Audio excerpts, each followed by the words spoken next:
मित्रांनो, आज आपण पाहणार आहोत एकनिष्ठ मुंगूस ही गोष्ट. एका शेतकरी जोडप्याकडे पाळीव मुंगूस होते.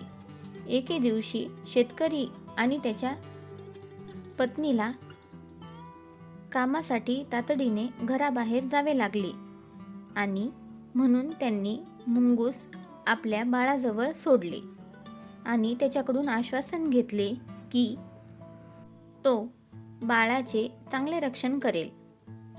शेतकरी जोडपे बाहेर गेल्यावर एक साप हळूच घरात शिरला आणि बाळावर हल्ला करण्यासाठी पाळण्याजवळ गेला. हुशार मुंगूस बाळाचे रक्षण करण्यासाठी सापाशी लढले आणि त्याने सापाला मारले.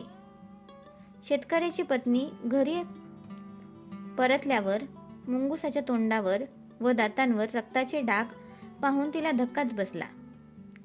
तिचा संयम सुटला आणि ती ओरडली, "तू माझ्या बाळाला मारलेस."